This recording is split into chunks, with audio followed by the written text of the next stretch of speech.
Everyone, Miss Butt here with today's class text.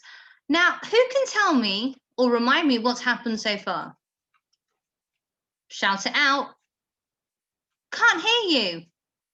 Right, I tell you what, pause it and tell someone that can hear you because I think my speakers have gone a bit funny. Great, have you told anyone? Fantastic. Remember, we're also collecting runes that are in the middle of the... Still can't hear you. Yes, okay, the mountains. Okay, so the chapter starts off like this. My home is my castle. I'm sure I can hear it. The woman's voice was high and agitated. It sounds like a lot of men. They're looking for you. I knew this would happen. It was only a matter of time before they went out in search of you. We need to get out of here. Let's just leave the treasure and head for the boat. At least we'll escape with our lives. Hush, woman, spoke a deep, strong voice. We have not come this far to leave frustrated. It has to be one of these caves, and we've searched most of them now. If there are men on Giant's Finger, it will take them time to reach us here. I'm not giving up. We leave with the treasure or we die trying.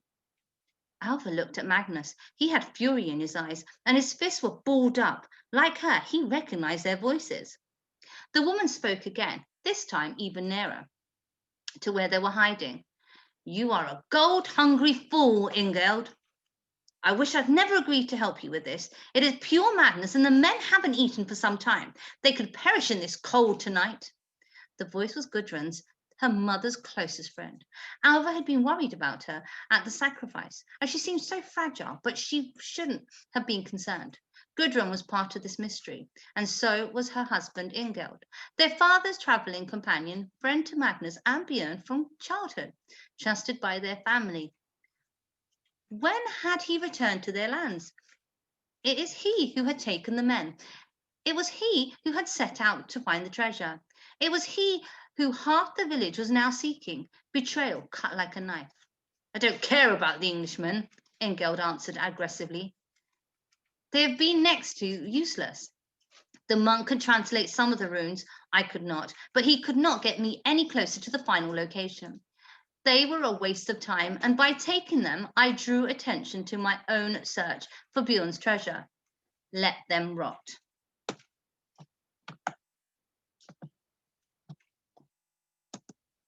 Suddenly, unexpectedly, Magnus reared up over the rock. He nearly howled the word, Ingeld. Without thinking, Alva ran after her uncle, and her mother followed, shouting, Alva, no! There they were, face to face with the criminals who had put Kilsgard through so much fear. Ingeld looked terrible. He was stick-thin. His beard was huge and dishevelled, and he was dirty from top to toe. He had a look of a wild man about him. Beside him was Gudrun. Brianna locked eyes with her. Gudrun, she said, but I only just saw you at the sacrifice. What are you doing up here? What is going on? Is Björn with you, Ingeld? Gudrun didn't get a chance to reply, as Ingeld let out a huge holler. Ha, ha, ha, ha! My dear, dear friends, he said, moving towards him. How have I longed to see you? Stop, Magnus replied. Come no further. What, said Ingeld. No welcome for an old friend? It has been many months since we last saw each other, and I thought you might be pleased to see me. Pleased? Alva rushed to the front. Where is my father? You left together, yet here you are sneaking around the mountains alone. Where is he? She was shouting now as anger flooded through her veins. Tell me where he is.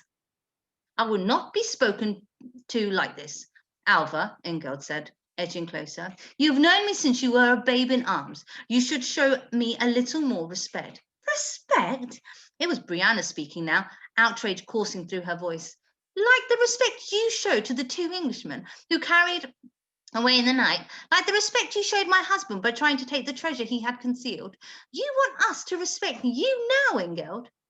I can explain, Gudrun was speaking now, through desperate tears. I didn't mean to betray your family's trust. Alva gave a scornful laugh, her heart burning with vengeance. Gudrun continued.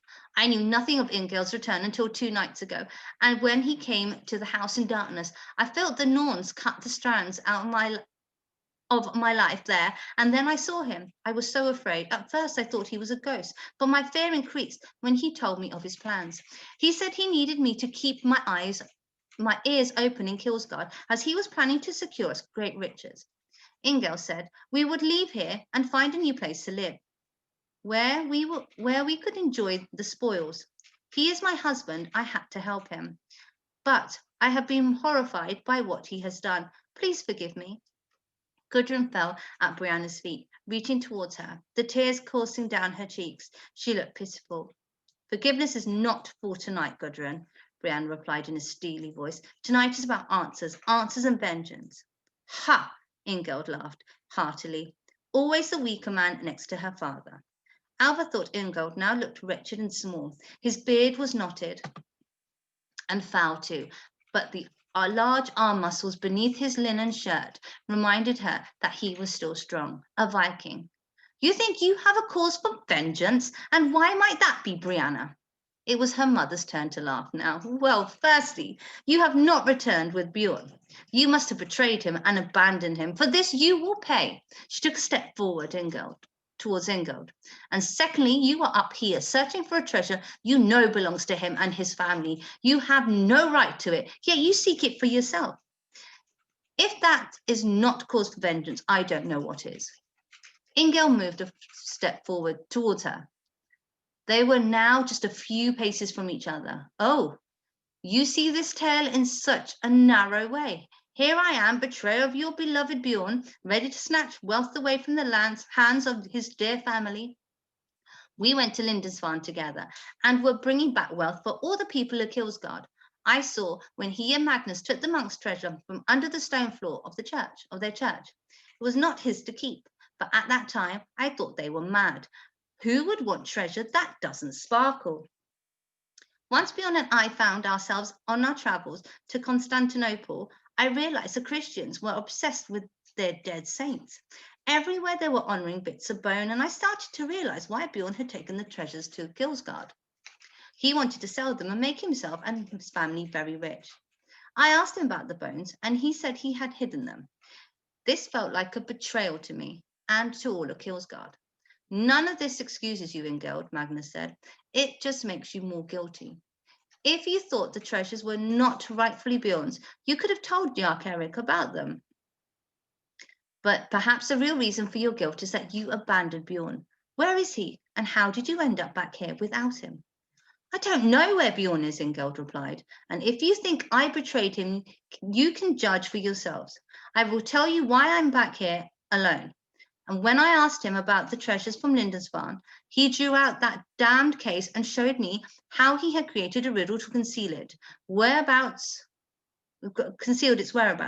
He was so pleased with himself. He even told me that the casket was supposed to bring you three closer together. We all could see that the poverty and conflict were driving a wedge between your perfect little family, and Bjorn was so excited about returning to Kilsgard and setting you on this challenge. Magnus was striding slowly up and down, while Alva's jaw was beginning to ache from clenching her teeth so tightly. Brianna alone stood like a statue staring at Ingeld. He continued this speech. At night, Bjorn was constantly whittling away at the blasted casket, carving little serpents and adding details. He wanted it perfect, but when he got back from his journey, it was to be his ultimate gift to you all. I wanted to decode the runes myself, but no matter how long I looked at the thing, I could not understand all of them. I was so angry and frustrated, and these feelings festered as we continued our journey together. Ingeld was in full flow now, pacing around in front of them as he continued his speech. One night in a tavern in Francia, I saw a monk and an English earl tucked away, drinking in a corner. I was full of beer and had lost sight of Bjorn earlier that day, so I sidled up to the strangers' table and struck up a conversation.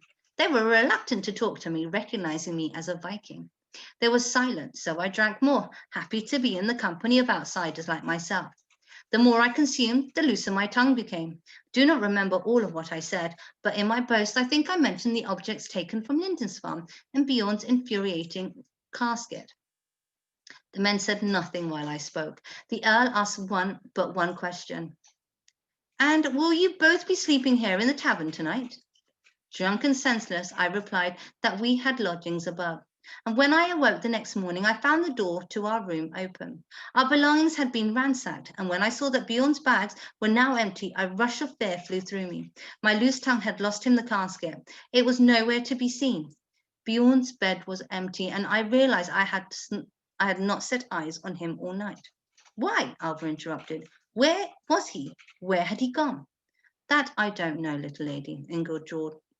He'd been acting strangely the whole time we were in Francia, but these were yet more secrets he hid from me, his friend.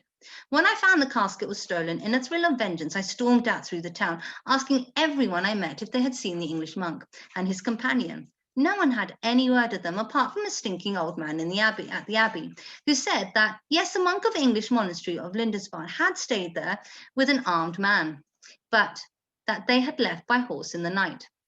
I knew exactly where they were heading. They were following the runes. I immediately began a long and hard journey back north. I had heard no word from Bjorn, and while I was sorry to abandon my friend, I knew he would be after my blood if he heard what I told these English strangers. As I travelled alone, I came across all sorts of trials. No one likes a lone Viking, and it was a perilous trek back to Kilsgard. But all along the route, I asked after the monk and earl. There were few steps ahead of me at every turn. When I reached Kilsgard, I stayed in the mountains. I did not want to reveal myself to you or to the people of Kilsgard. I know you would ask me perilous sets of questions. I had left Bjorn and the other men. I had no news of where Bjorn had gone. In fact, I had a feeling something bad had happened to him that night in Francia. Instead, I stayed on Giant's Finger, alone, searching for treasure so Gudrun and I could escape the village and start again somewhere new. So, I'm going to stop there. Do you think Ingeld and Gudrun are telling the truth? Were they looking for the casket for their own greediness? What do you think they were trying to do? We'll find out in the next part of the chapter. See you all next time. Bye.